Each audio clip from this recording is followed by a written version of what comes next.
nafsu dengan sifat basariyah ini akan memengaruhi terhadap ruhaniyah lewat akal.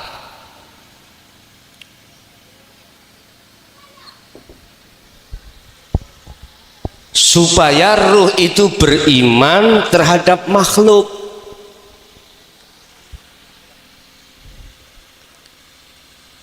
Dan ini mulai saat kita akil balik,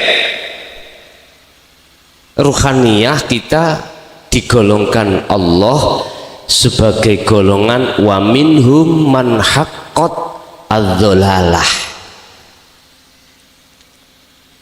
Padahal disadari atau tidak, kalau ruhaniyah itu imannya langsung bertemu terhadap apa yang ada pada suara, pasti tidak menuduh terhadap diesel, tapi ruhaniyah condong terhadap Allah di situ.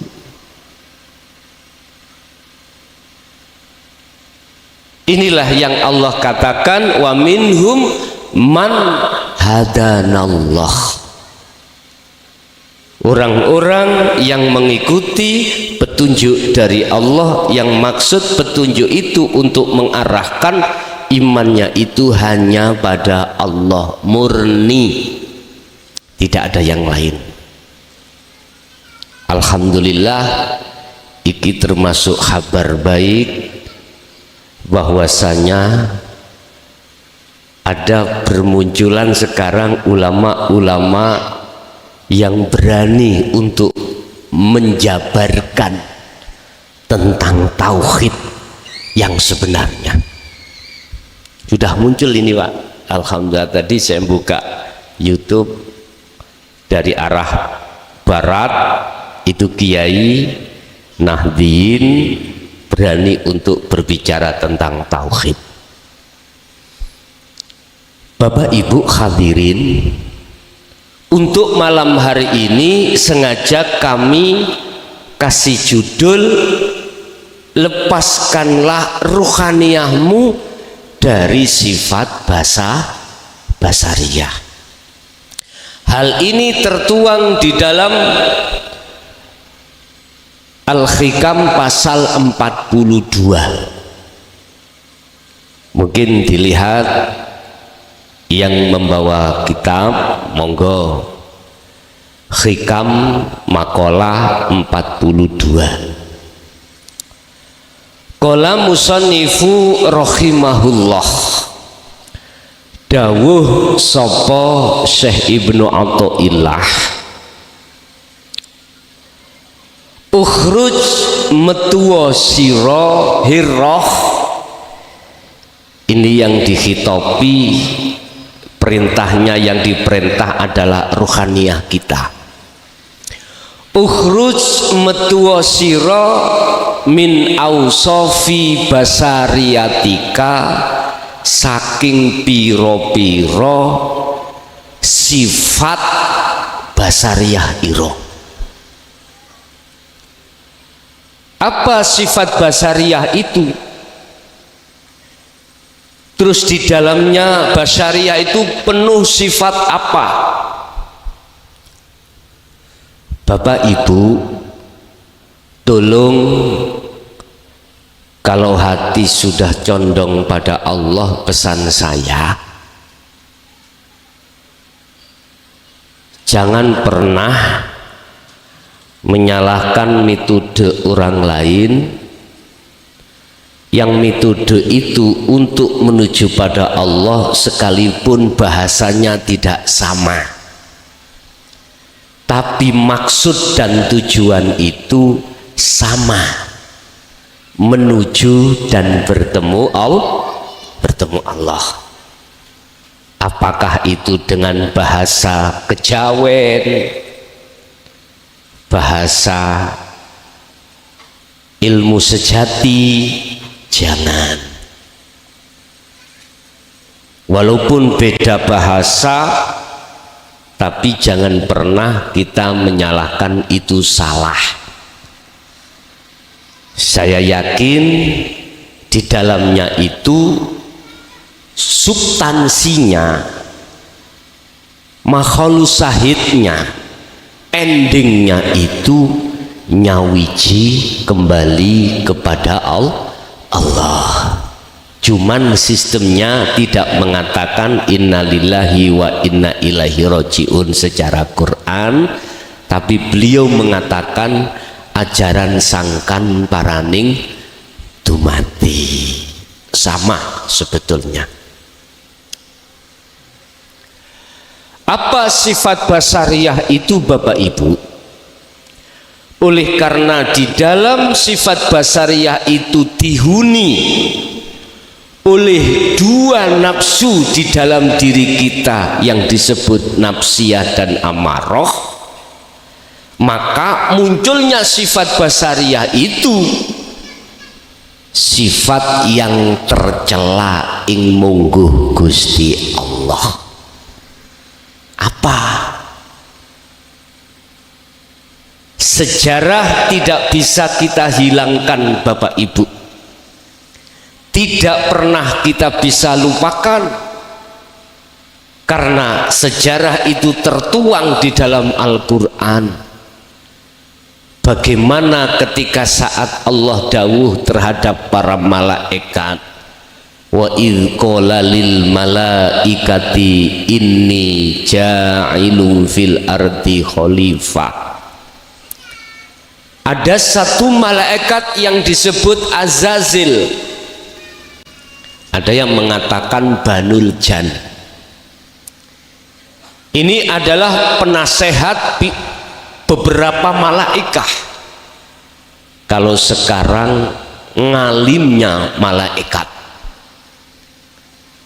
Jadi kiai ini malaikat. Itu yang tidak setuju. Tidak setuju ketika Allah mau menciptakan manusia, makhluk yang disebut manusia yang nantinya akan menjadi khalifah di atas bumi ini. Enggak setuju. Karena apa?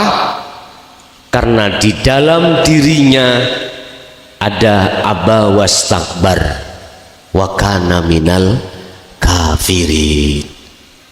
Ada sifat takabur, sifat menyombongkan diri lebih baik daripada yang lain. Ini nggak bisa kita lupakan ini.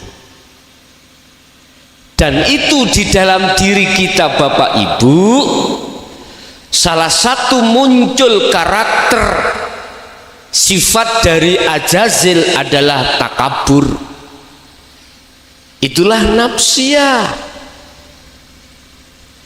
Tidak hanya takabur, riya, hasud, sum'ah, apapun sifat-sifat yang menjadi sifat Allah itu dirampas. Berarti kalau kita melihat iblis itu gampang, Pak. Allah sudah nyatakan di dalam surah Al-Baqarah ayat 208 terkait masalah iblis, terkait masalah nafsu.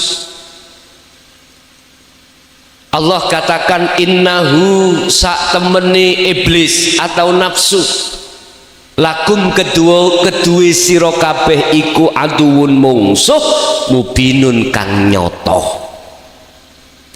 Berarti iblis iku nyoto, Pak. Sampun ngertos rupane iblis jenengan? Gampang delok iniku. Saged kula buka? Ngapunten sebelumnya ya. Saya, manakala di dalam diri saya ada unsur rumangsa luwih apik katimbang panjenengan, berarti iblis nggih niki ning ngarep sampean niki. Nyata toh? Nyata. Terus manakala di dalam hatiku itu ada riya, saya tak mengaji supaya kelihatan orang, biar diwahke orang, biar orang lain menuduh saya itu orang alim.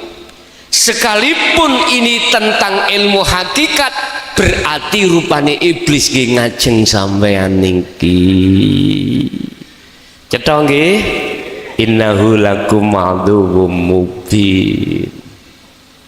Surat An-Nas Allah katakan,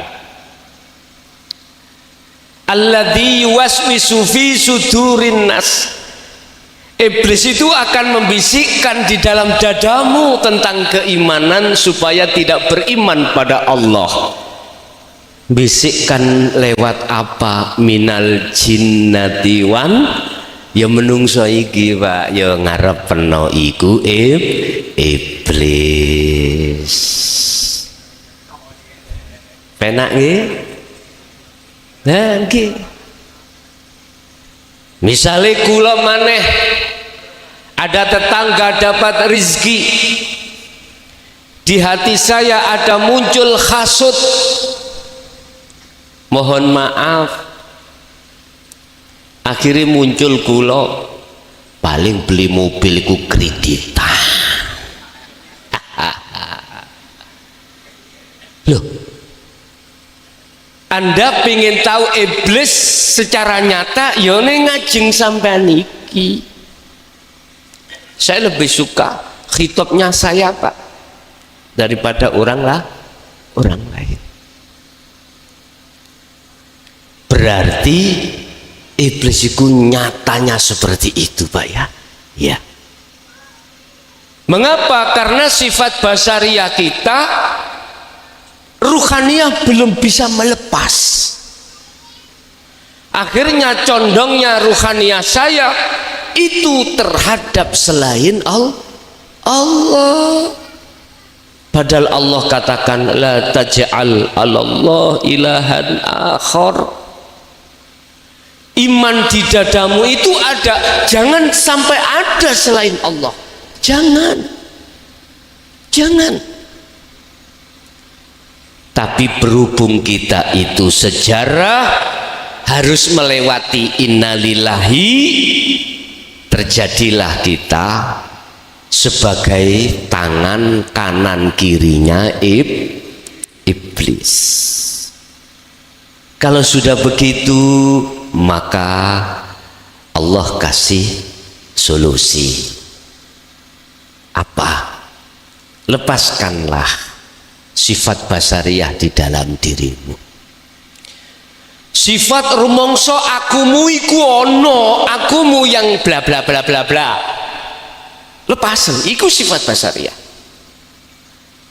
Sebab manusia itu, saya tanya,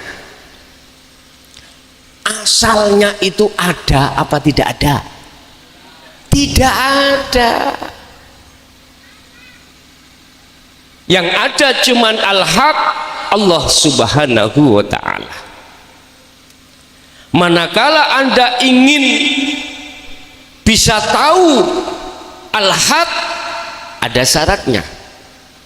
Kembalilah kau asal muasalmu. Bahasa syariat, olehnya kita ada sebab diadakan yang ada. Jikalau kau ingin tahu yang ada, kembali asalmu, tidak ada. Kalau dirimu sudah merasa tidak ada, artinya sudah kembali pada yang ada, yang kembali pada asal kita tidak ada, maka disitulah awal Anda akan mengerti dan tahu tentang sesungguhnya Allah itu al-haqqul mubin, nyata yang ada. Berarti harus melepas sifat basariyah. Oke, kita lanjut.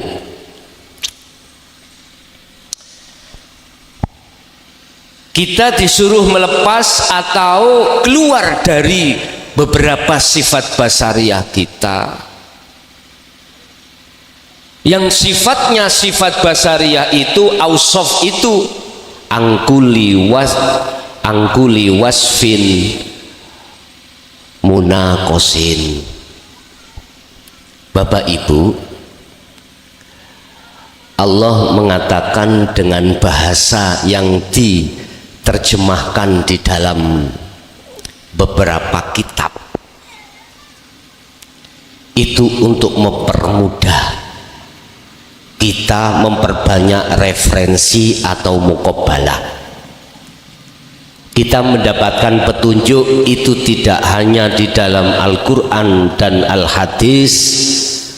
Bahasa nahdiyin itu menerima ijma' dan qiyas, dan itu buah dari seluruh alim ulama yang tidak keluar dari hukum yang tertinggi adalah Al-Quran.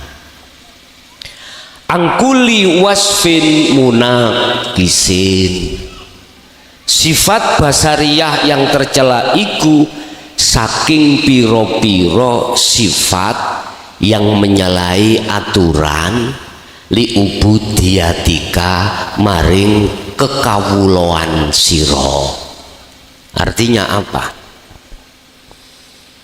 Kita diperintahkan untuk melepaskan sifat basariyah, yang sifat basariyah itu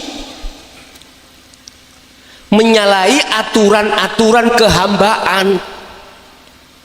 Apa hakikat hamba dan bagaimana hakikat sifatnya Allah? Jelas beda, Pak. Kalau Allah itu wujud, berarti makhluk Adam alias tidak wujud.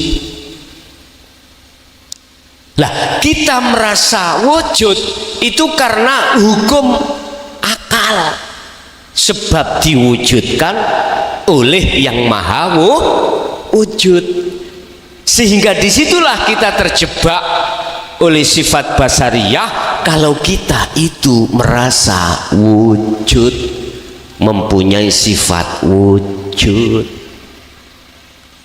itu sumbernya, Pak. Akhirnya memunculkanlah yang tadi saya sebut, riya, takabur, sum'ah, dan lain sebagainya. Mengapa kita diperintahkan untuk melepaskan itu? Diteruskan litakuna linida ilhaqi mujiban, supaya kita mudah klik atas panggilan Allah.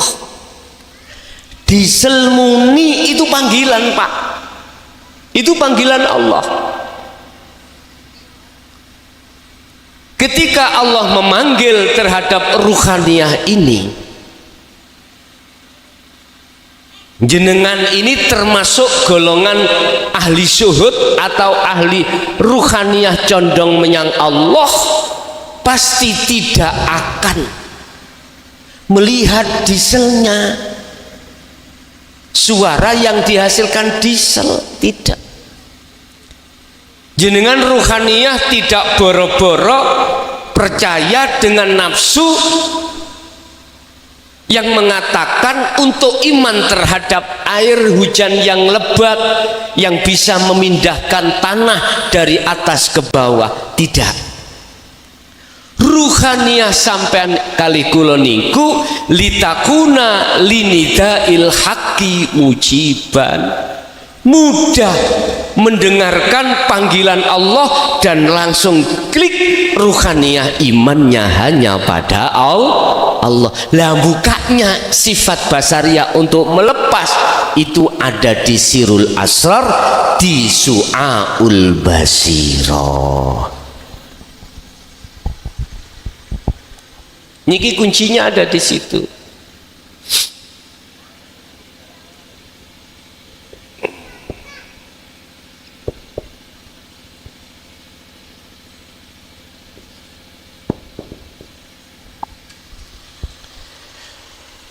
Su'aul Basirah itu nur iman yang tidak bisa dicampuri dengan siapapun dan apapun.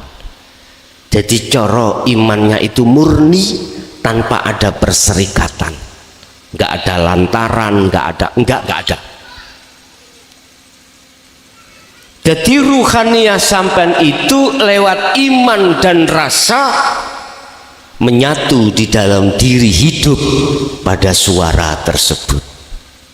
Kalau dibahasakan syariat, ruhaniyah langsung makrifat pada Allah.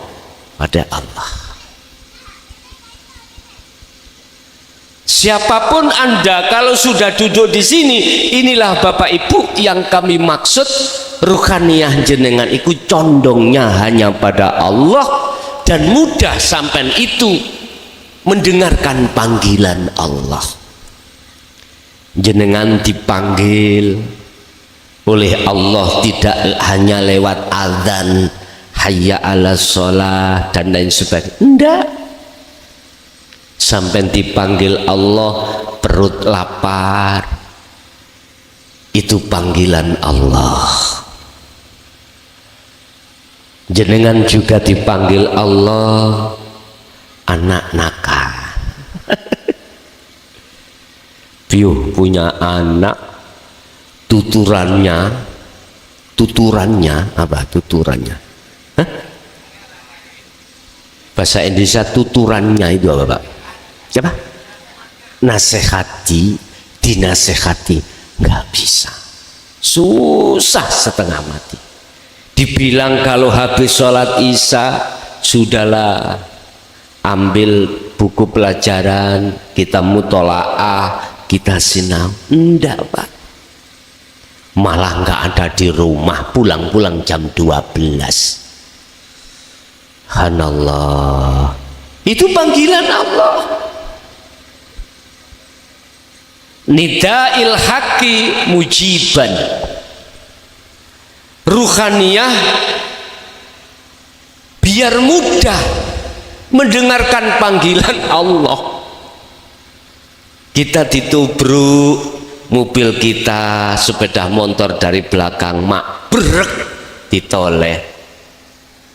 Karin delok nek ruhaniyah iku mang condong nang Allah, nubruknya makhluk iku sing nyuruh Allah, itu panggilan. Akhirnya melihat Allahnya, nggak mungkin muring-muring, nggak mungkin marah-marah, ngomong gampang. Sallu ala Nabi Muhammad. Oke. Ahli zuhud yang hatinya selalu condong terhadap Allah, sejarahnya nggih kados kita Pak. Perbuatan praktek itu tidak sama dengan ketika saat kita bicara, tapi oleh karena beliau itu terus bukratan wa asila, mulai pagi sampai sore bahkan malam sibuk ruhaniyahnya berzikir terhadap Allah, akhirnya beliau mudah ketika ditubruk Allah. Udah Pak, nggak ada persoalan. Yang di belakang merasa salah, minta sepuro, minta maaf, mesti jenengan memaafkan. Itu pasti Pak. Tapi bila mana condongnya ruhaniyah kita belum melepas sifat basariyah, apa yang terjadi? Hitung-hitungan Pak. Nggih mboten? Hitung-hitungan. Allah ya Karim. Nanti berpisahnya dengan ada dendam, itu pasti. Walaupun secara administrasi di depan polisi sudah mengatakan tulisannya itu saling mengikhlaskan. Mohon maaf lo ya, ini nggak bisa ditipu. Ruhaniyah nggak bisa ditipu. Mesti ada ganjelan, sakit hati, dendam sing ya. Subhanallah. Memang itu sudah tugasnya nafsu, tugasnya iblis yang diizinkan oleh Allah, yang tertuang di dalam surat Al-Hijr. ayat 39 sampai 42. Al-Hijr ayat 39 sampai 42. Di situ iblis berkata terhadap Allah, ya Rob, Tuhanku, berhubung aku sudah kau cap sebagai makhluk yang duroko, ingkar, izinkanlah saya untuk menyesatkan Adam dan anak putu Adam terhadap kita. Allah katakan silahkan, tapi illa ibadaka, kecuali hambamu yang tidak bisa ku sesatkan Allah. Siapa? Innahumul mukhlasin. Al-mukhlasin itu adalah orang-orang yang sudah ruhaniyah masuk di zona niki, Pak. Sudah masuk di sini. Itu al-mukhlasin. Bukan orang-orang yang kopiahnya putih mesti seperti apa. Ini tidak harus itu, loh, ngoten maksudnya. Bukan orang-orang yang al-mukhlasin itu selalu kesana kemari nyangklot serban. Tidak selamanya itu, Pak. Justru banyak didominasi hamba Allah yang mukhlasin ini adalah orang-orang biasa. Orang-orang biasa.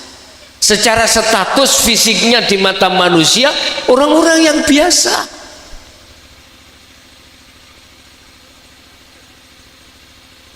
Waline Allah itu kebanyakan di situ, Pak. Kekasih-kekasih Allah itu kebanyakan ada di situ. Tidak patek ketoro. Bahasa Indonesia apa? Tidak patek kelihatan. Nanti jenengan tak tanyai bahasa Indonesianya kunduran trek iku yo opo? Angel iku. Bapak Ibu, memang ya sudah menjadi ketetapan Allah bahwasanya iblis ikut diizini Allah untuk menjerumuskan manusia ini di jalan yang selain pada Allah. Wa yabghunaha iwaja ulaika fi dhalalim ba'id. Iblis dan tangan-tangan iblis itu mengharapkan iwaja, kita itu ruhaniyah itu bengkok arah. Itu tertuang di dalam surat Ibrahim ayat 3, Pak. Ya, wa yabghunaha iwaja, seperti itu. Makanya saya katakan, siapapun kita tatkala sifat basariyah itu belum lepas ruhaniyah dari itu, maka ketika melihat di belakang mesti iman yang nubruk si A. Itu pasti. Akal ngomong, kalau tidak ada si A nggak mungkin kita ditubruk. Tapi bagi panjenengan rohaniyah yang sudah duduk di dalam zikir sirul asrar dan sudah kulino terbiasa,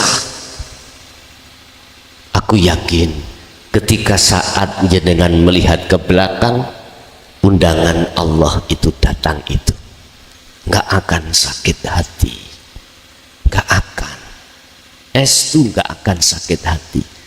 Seberat apapun kita, tetap kita harus condong terus melatih diri untuk melepaskan sifat basariyah lewat zikir sirul asrar. Hanya ini kuncinya. Kalau bahasa kejawen namanya zikir rasa yang dimpak tampakkan di sholat daim. Ngoten Pak, mesti.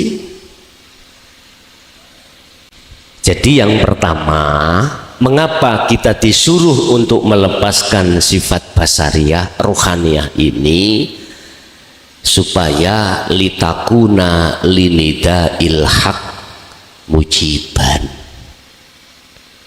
gampang klik kalau itu undangan Allah.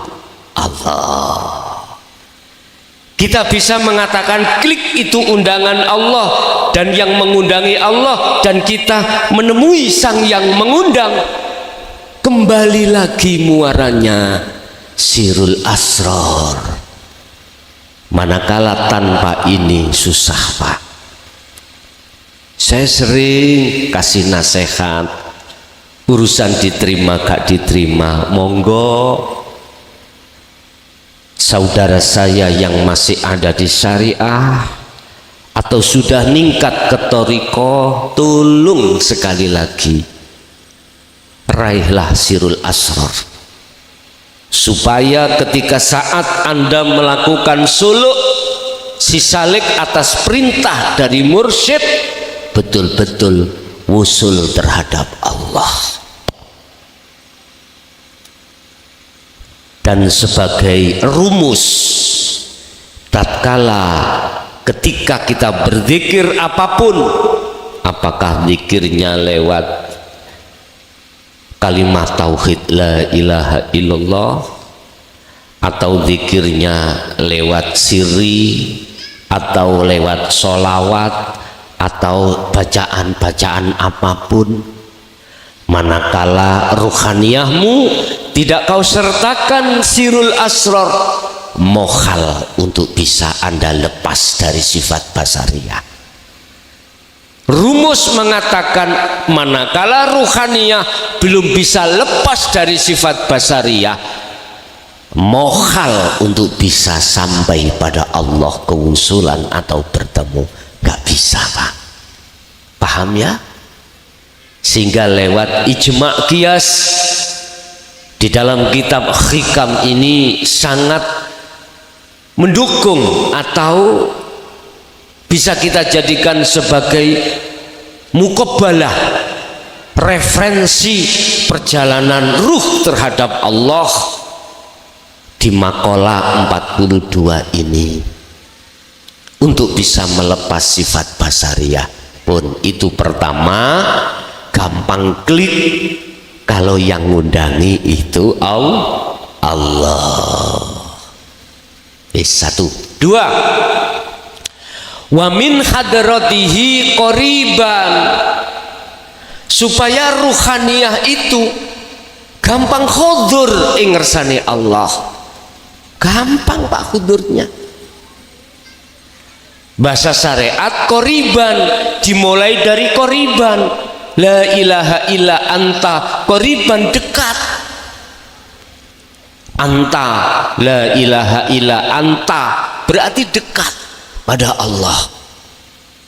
Rasulullah dawuh tentang ihsan ini, ketika Anda mendengarkan apapun yang disebut panggilan Allah, ruhaniyahmu itu seakan-akan bisa melihat Allah. Anta budallaha ka'annaka taroh.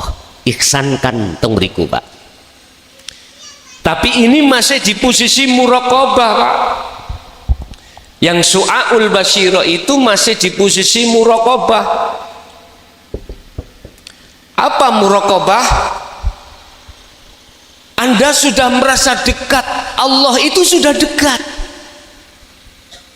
Jikalau kau tidak bisa melihat Allah, kau harus merasa seakan-akan selalu dilihat Allah. Ini muraqabah proses kita Pak.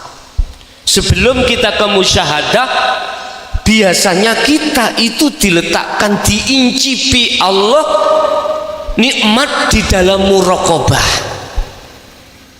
Tandanya apa? Hati jenengan termasuk condong, gampang klik kalau semua itu adalah Allah yang segala-galanya. Tapi belum ahad, kita itu masih belum dikatakan kembali kepada Allah, belum wusul, tapi kita sudah dimasukkan Allah di muraqabah. Sehingga mengapa di dalam Sirul Asrar setelah Su'aul Basirah ada keterangan Ainul Basirah. Lah disinilah maksud daripada ruhaniyah itu sudah dikatakan kembali kepada Allah. Berarti sudah total jenderal, detik-detik itu rohaniah sampean sudah tidak merasa bahwasanya makhluk itu ada, sudah tidak. Di posisi itulah akhirnya Anda akan nyata yang ada. Paham ya? Itulah al-haq laisa bimahjubin. Sudah pernah ini kita bahas.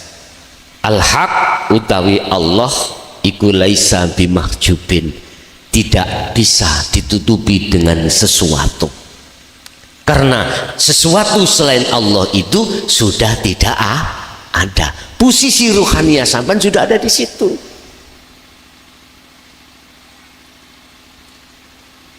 Secara otomatis di situ diteruskan hakul basiro. Berarti sudah tidak di muraqabah lagi jenengan, di musyahadah. Inilah yang sampai detik ini dipersoalkan, dimasalahkan, dikhilafkan banyak umat Islam, khususnya bahwasanya Syekh Siti Jenar atau Al-Halat yang mengatakan ana al-haq laisa fi jubati illallah, itu dikatakan mereka kafir zindik. Sungguh, padahal kebenaran itulah posisinya ada di situ. Apa salah beliau-beliau itu mengatakan hal itu? Kita kalau mengatakan beliau mukhotabnya itu terhadap makhluk, salah. Tapi kalau kita mukhotabnya itu ruhaniyah kita, iman hidup Allah itu yang berkata, maka benar. Benar. Kalau salah berarti surat Toha ayat 14 salah lah. Kalau itu salah berarti surat apa namanya Al-Anbiya 25 salah lah. Memang di dalam surat Al-Anbiya ayat 29 itu mengatakan bahwasanya siapa yang mengatakan aku Allah sementara ruhaniyah ini belum sungguh-sungguh di zona ahad, memang syirik Pak. 29 Al-Anbiya, yang berhak mengatakan itu adalah hidup. Sekarang aku bertanya, apakah Allah nggak kuasa mengatakan innani anallah secara dohiriyah? Ayo, pasti kuasa, walaupun akal tidak bisa menerima. Sama dengan tadi ada salah satu jamaah tanya, ruhaniyah itu bisa sampai pada Allah, ada kalanya Allah mendidik lewat guru akhirat manusia. Allah juga berkuasa menghendaki satu hambanya dididik oleh apa namanya guru akhirat yang bukan dari manusia, langsung malaikat. Allah kuasa enggak? Kuasa. Dan Allah juga kuasa menghendaki hambanya langsung tanpa ada kalimat lantaran tadi ya. Apakah guru akhirat makhluk manusia atau malaikat? Langsung Allah sendiri terhadap ruhaniyah. Kuasa enggak Allah? Kuasa. Mohon maaf, ini kalau kita tarik dari kacamata syariat tidak bisa diterima. Karena di dalam teori syariat mengatakan hanya nabi dan rasul lah, kayak gitu toh, yang Allah mulang langsung terhadap beliau-beliau ini lewat malaikatnya, apalagi Allah langsung. Mohon maaf, saya tidak menyalahkan, tapi saya kurang sependapat. Dasar saya ini, dasar saya lewat ayat innallaha ala kulli syai'in qadir. Allah itu mampu dan kuasa atas segala apapun yang menurut pandangan akal manusia tidak bisa diterima, menurut sistem manusia tidak bisa diterima, alias keluar dari sistem. Berarti menurut saya dari dasar ini, manakala ada seseorang yang memberikan fatwa yang seperti di depan tadi, berarti langsung atau tidak langsung kita menuduh Allah itu kita batasi dari segi kekuasaan. Oh biyen kuasane Allah iku biyen tok, saiki gak kuat. Sejak kapan Gusti Allah iku mang? Nyun sewu lho ya, saya tidak menyalahkan, tapi saya kurang sependapat. Beda loh Pak, menyalahkan dan beda pendapat, beda. Jadi saya tidak menyalahkan, tapi saya kurang sependapat, hanya itu aja. Bapak Ibu, kalau boleh kami terjemahkan, kalau kuasanya Allah langsung terhadap hambanya itu zaman-zaman dulu, berarti Allah sekarang gak sama dengan Allah yang dahulu. Padahal huwal awwalu wal akhiru. Subhanallah.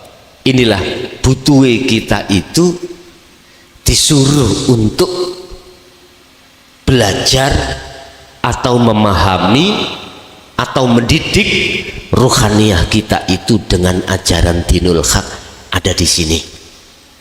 Butuhiku ben manungso ruhaniyah itu punya tata krama ing ngersane Gusti Allah. Bapak Ibu, kesimpulan daripada makalah 42 ini, kita diperintahkan untuk melepaskan sifat basariyah ruhaniyah ini, karena itu sebagai kunci metode ruhaniyah bisa kembali nyawiji mengahadkan terhadap Allah Subhanahu wa ta'ala. Hanya ini. Inilah yang dimaksud wa inna ilaihi raji'un. Di sini Pak.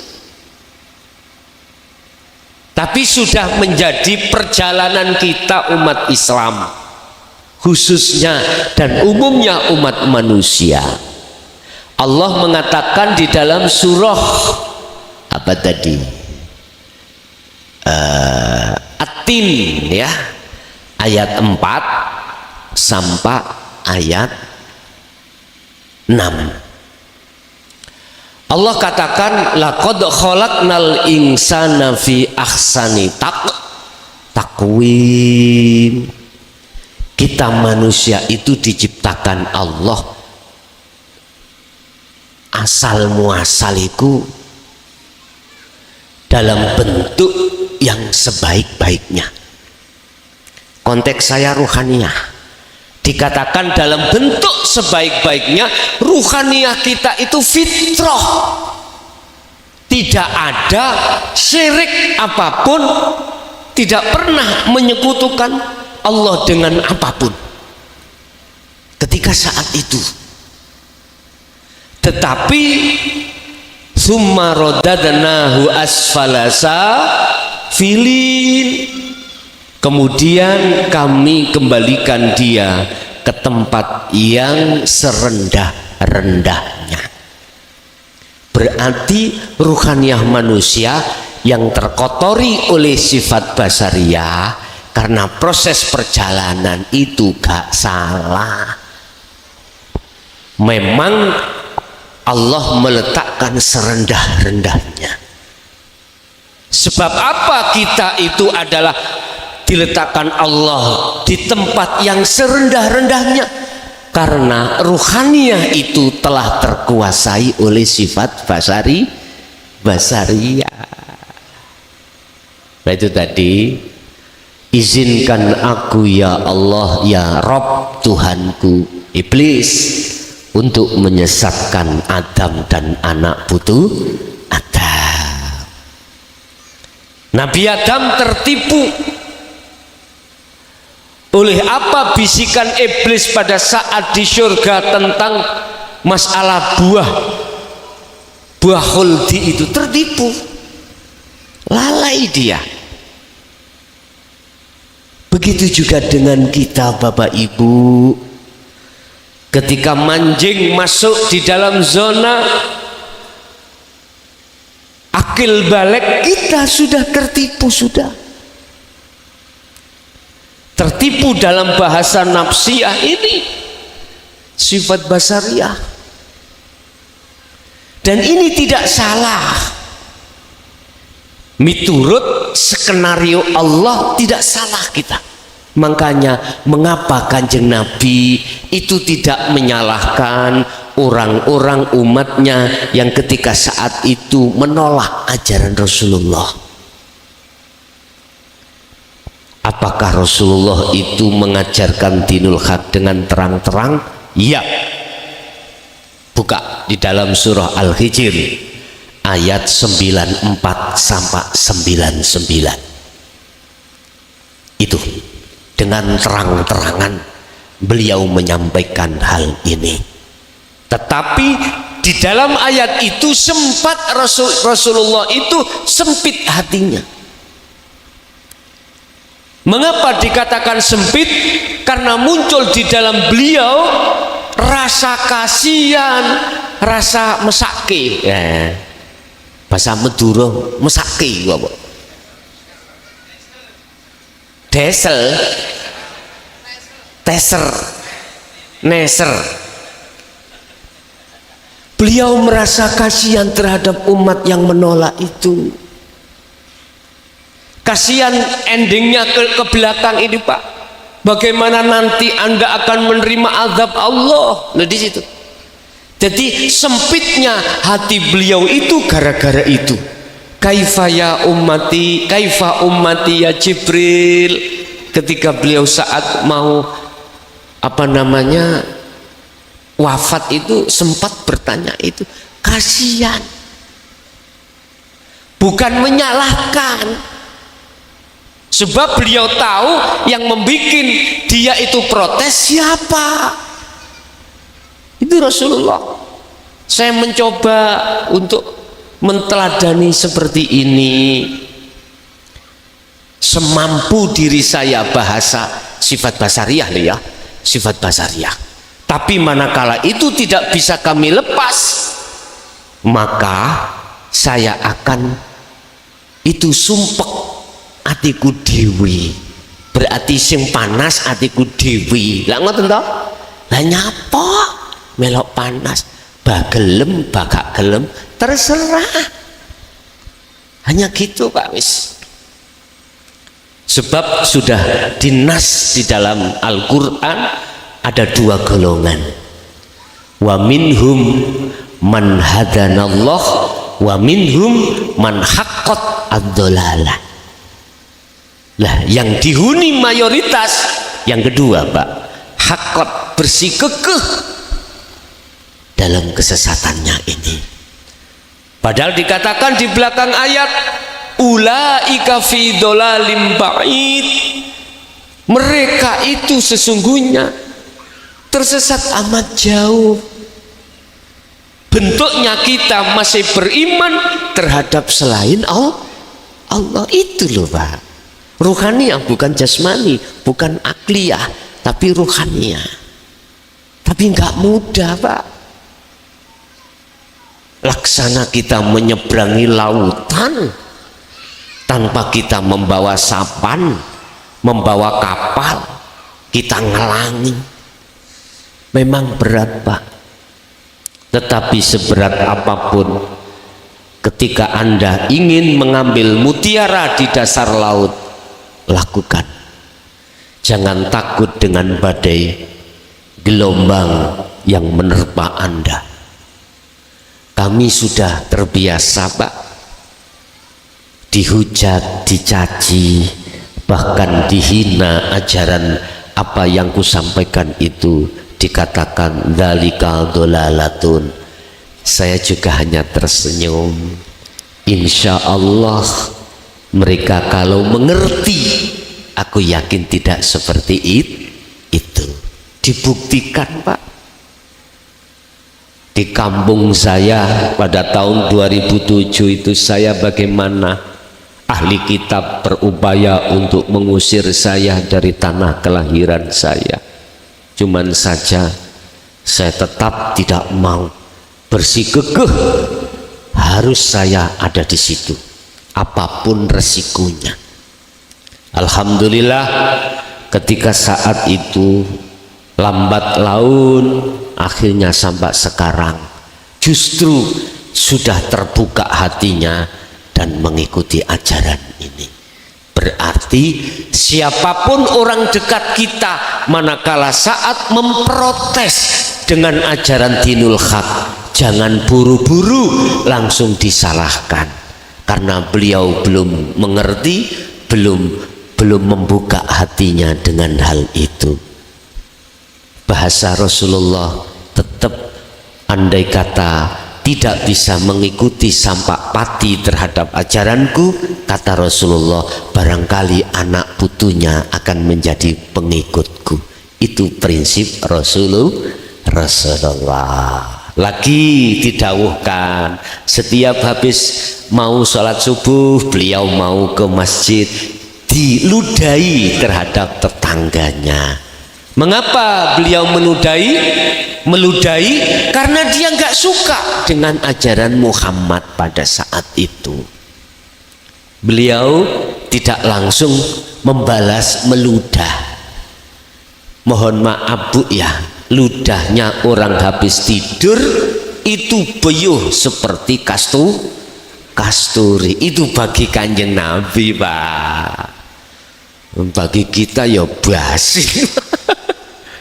Tapi beliau tidak bergeming. Bahkan beliau itu ditanyakan oleh para sahabat, mengapa Rasulullah pada suatu saat itu terlambat sholatnya subuh? Karena menunggu tetangganya nggak meludahi, ditunggu gitu. Kira-kira jenengan piye, Pak? Mungkin ya kalau kita ngambil batu disawatkan, setidaknya langsung dilaporkan polisi dengan pasal tindakan yang tidak menyenangkan. Ya Allah ya Karim, beliau Rasulullah sampai segitunya, dia terlambat.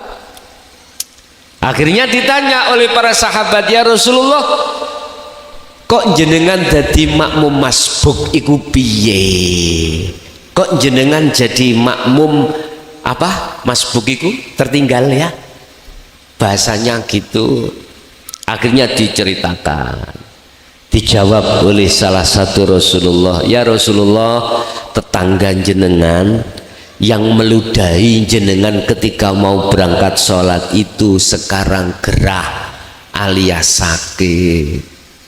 Mohon maaf Pak, belum ada sahabatnya si pelaku dekat itu yang sudah mengunjungi, kecuali baginda Rasul. Ketika beliau setelah sholat, kemudian beliau itu datangi Pak. Apa yang terjadi?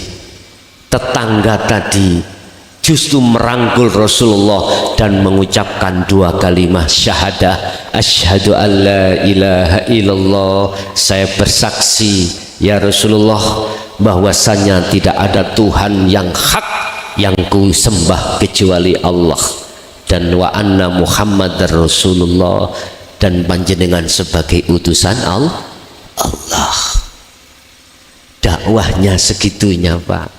Makanya istri kita, suami kita, manakala protes, biarin, ojo disalahkan karena beliau belum mengerti. Ini ada Pak jamaah, saya sebutkan asal dari mana, istrinya mau dicerai, manakala istrinya masih tetap untuk mengkaji atau berlaku hakikat makrifat, mau dicerai. Iya, curhat terhadap saya. Akhirnya saya jawab gini, jangan kau tampakkan hakikatmu, gak usah kau kelihatkan secara dohiriah terhadap suamimu. Bila kau ngaji, nunggu aja ketika saat suamimu pergi kerja. Jangan malam-malam kau ikut streaming, dipencak kau nanti. Jangan. Itu suami ada yang Pak diteror istrinya, ada. Go, saya mau dipegat, saya mau digugat, manakala saya terus ben Sabtu berangkat ke rumah jenengan. Ketepatan kula niki wong gak duwe, orang yang gak punya. Jadi rumah nemplek si istri, mau diusir gampang. Udah gak usah kamu repot-repot setiap Sabtu ke pondok, gak usah. Jam itu pun gak usah ikut. Nanti aja istrimu kalau sudah tidur lelap, udah pakai headset, kamu lihat siaran tunda. Kan sakit Pak ya, sama. Sebab nggak pernah kupotong Pak. Jadi setiap saya ngaji dimanapun, nggak pernah saya itu tidak live, selalu live. Dan itu tidak akan kami potong. Jenengan nanti siaran tunda juga bisa sama. Begitu, makanya saya mohon terhadap saudara-saudara saya yang punya channel terus mengupload daripada tausiah di Ponpes Jaya Baru, tolong jangan dipotong, jangan dipotong-potong, khawatirin kok nanti salah paham. Begitu Pak. Ketika saat kita diturunkan Allah serendah-rendahnya, illah lah, ada yang tidak, illalladzina amanu wa amilus sholihah, kecuali mereka yang tidak saya rendahkan di serendah-rendahnya. Berarti ruhaniyah yang rendah itu adalah di mata Allah ruhaniyah yang terkuasai oleh sifat basariyah. Siapa yang dimaksud illalladzina amanu ini? Orang-orang yang ruhaniyahnya sudah beriman hanya pada Allah. Maksud saya orang-orang ruhaniyahnya yang sudah memegang kitab Sirul Asr, bukan kitab Sirul Asr karangan sinten Syekh Abdul Qadir Jalani, bukan. Zikir yang kami maksud sudah mendapatkan ini juga wa'amilu, dan do ngelakoni menjalankan sopo amanu as-sholihati ing piro-piro laku roh kang bagus. Berarti ruh yang sudah terkuasai sifat basiroh di dalam lawamah dan mutmainnah, itu yang mengarahkan ruhaniyah itu imannya hanya pada Allah. Ini Pak, berarti tidak terlepas dari proses Sirul Asrar, sehingga sampailah pada fana'u dzikri la ilaha illa ana. Itulah yang dimaksud illalladzina amanu wa amilus sholihah. falahum ajrun ghairu mamnun. Lagi iki nek menurut pandangan syariat ganjaran atau surga yang tidak ada putus-putusnya. Bahasa syariat kan ganjaran surga, tapi maksud secara Al-Quranul Qadimnya adalah amilus solihah, rohaniyahnya selalu klik dateng Gusti Allah. Itu Pak. Kebuka didik, mohon maaf ya, nggak ada unsur di situ saya. Ya terus bimane wis wayahe pecotot teh, wis wayahe, wis nanti biar dikembangkan pun. Jadi Bapak Ibu, kesimpulannya adalah mengapa kita diperintahkan Allah melepaskan sifat basariyah supaya ruhaniyah bisa kembali pada Allah, dan itu tidak bisa lepas dari sirul asrar, proses zikir sirul asrar sampai ke fana'ul dzikri.